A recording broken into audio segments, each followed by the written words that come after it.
For more than 2 centuries, I have stood here, a silent witness to the tides of history. I am the Brandenburg Gate, and I remember everything, the triumphs, the tragedies, and the moments that shaped the world. I was born in 1791, built as a symbol of peace under Prussian King Friedrich Wilhelm II. My columns stood tall, my quadriga, Victoria, goddess of victory, rode atop my frame, her chariot pulled by 4 powerful horses. I watched Berlin thrive, its people moving through my arch, unaware of what the future held.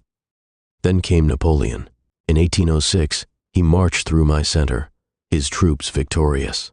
His men climbed up and took my quadriga, carrying her off to Paris as a trophy. I stood humiliated, but not forever. When Napoleon fell, the Prussians reclaimed me, restoring my goddess to her rightful place. I stood taller than ever, a symbol of resilience. The 19th century passed with parades, revolutions, and the rise of a new Germany. By 1871, Berlin was the capital of a united empire. Soldiers and statesmen passed beneath me, celebrating the birth of a great power. But power never lasts. In 1914, the Great War began. I watched young men march through, waving flags, convinced they would return home as heroes. Most never did. When the war ended in 1918, Berlin was in chaos, starving, broken, desperate. The Kaiser fled, and a fragile democracy took his place. Then, one night in 1933, flames filled the sky. The Reichstag burned, its great dome glowing orange against the darkness. I could feel the heat from where I stood. The Nazis blamed the communists, and within weeks, democracy crumbled. Hitler used the fire as his excuse to seize power. His banners soon draped from my frame. His soldiers marched beneath me. I had seen emperors and kings, but this was something different, something darker. Then came the war. The bombs started falling in 1940, but the worst came in 1945. The Soviets closed in, and Berlin became a battlefield. I watched as the Red Army fought their way through the city, street by street, building by building. The air smelled of fire and death. Bullets struck my columns, artillery scarred my stone. The Reichstag just beyond me became a final stronghold, its halls filled with desperate Nazi soldiers making their last stand.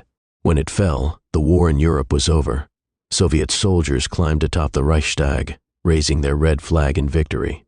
The city was rubble, and I was barely standing. Then came the Cold War and the Wall.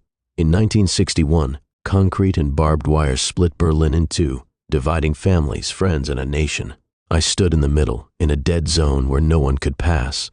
I watched as guards patrolled, as people tried to escape, some making it, others shot down in the attempt.